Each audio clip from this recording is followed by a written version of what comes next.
बर्तमान आंचलिक जलवायु केन्द्र पक्षर एक बड़ खबर सामना को आसी तेज बर्तमान जहाँ सूचना मिली वर्षार भिजिब रथयात्रा 28 जाए प्रबल चेचिव वर्षा तेज आगक ओडिशा केउं जिला को केते प्रतिशत वर्षा हो केउं जिला को एहार प्रभाव अधिक अधिक मात्रा रहिबो ताने भिडियो संपूर्ण अपडेट पाई परिबे किंतु ता पूर्व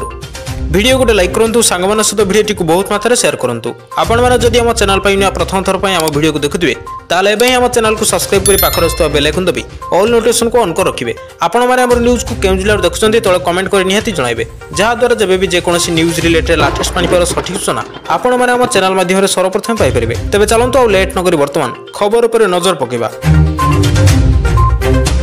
तेज बर्तमान जहाँ सूचना मिली वर्षार भिजिब रथयात्रा 28 जाए प्रबल चेचिव वर्षा आसंता 25 तारिख में पुणी लघुचाप संभावना तेज घूर्णिबलय प्रभाव में विशेषकर दक्षिण ओडिशा वर्षार प्रभाव अधिक रही आज रायगड़ा कोरापुट मालकानगिरी गंजाम गजपति खोर्धा पुरी जयसिंहपुर नवरंगपुर कलाहांडी कंधमाल नुआपड़ा बलांगीर और नयगढ़ में प्रबल अति प्रबल वर्षा संभावना रही बिजुली घड़घड़ी सह प्रबल वर्षा 20 जिला को अलर्ट जारी कर सहित गंजाम रायगड़ा गजपति मालकानगिरी और कोरापुट में किछि स्थान में प्रबल वर्षा हो पारे आगामी 3 ରୁ 4 दिन में ओडिशा विभिन्न जिला मानक भारी वर्षार संभावना रही सूचना मुताबक 25 तारिख वर्षार परिमाण बढ़िबार संभावना रही केन्दुझर मयूरभंज और बालेश्वर जिले में किछि स्थान में प्रबल अति प्रबल वर्षा संभावना को नहीं ऑरेंज वार्निंग जारी होती सहित अवशिष्ट ओडिशा वार्निंग जारी होती 26 तारिख दिन मयूरभंज केन्दुझर ढेंकानाल और जाजपुर जिला ऑरेंज वार्निंग जारी होती एभली भाव राज्य 28 तारिख जाए वर्षा लगी रही